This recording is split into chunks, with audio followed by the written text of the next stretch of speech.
Dan juga Akademi Fantasia juga banyak membawa 1000 makna dalam hidup saya. Saya suka duka bersama dengan Akademi Fantasia. Saya jatuh, saya bangun dengan Akademi Fantasia.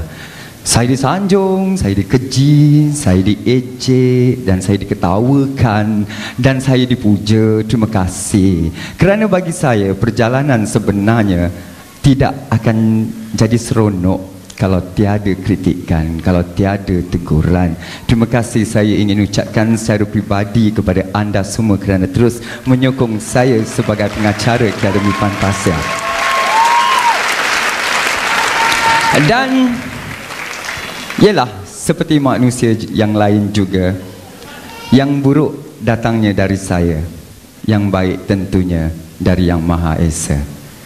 Saya ingin mengucapkan ribuan terima kasih kepada anda semua kerana saya ingin mengambil kesempatan ini untuk memberikan noktah terakhir saya di Akademi Fantasia. Dan kepada anda yang terus memberikan sokongan, terima kasih. Dan inilah yang semampu yang saya lakukan. Saya ingin mengundurkan diri dari Akademi Fantasia secara rasmi.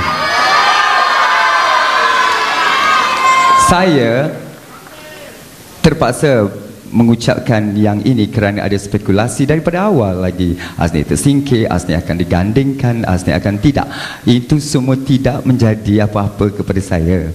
Dan apa yang terbaca oleh anda, spekulasi mengenai saya akan meninggalkan Akademi Fantasia dan malam ini adalah konsert terakhir saya.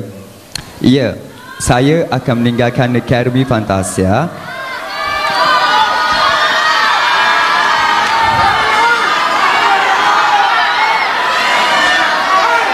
Dengar ya, saya belum habis lagi. Saya akan meninggalkan Akademi Fantasia. Tetapi secara profesionalnya, saya akan selesaikan 2 konsert yang mendatang ini untuk anda. Dan Akademi Fantasia ini adalah Akademi Fantasia saya yang terakhir musim. Dan saya memberi ruang, membuka ruang kepada wajah baru untuk terus menjadi pengemudi kepada Akademi Fantasia. Akademi Fantasia tidak boleh berhenti kerana Akademi Fantasia berada di dalam gelanggangnya sendiri. Saya harap, saya berdoa Akademi Fantasia akan terus mantap walaupun nanti tiada kehadiran saya. Saya akan terus memberi sokongan.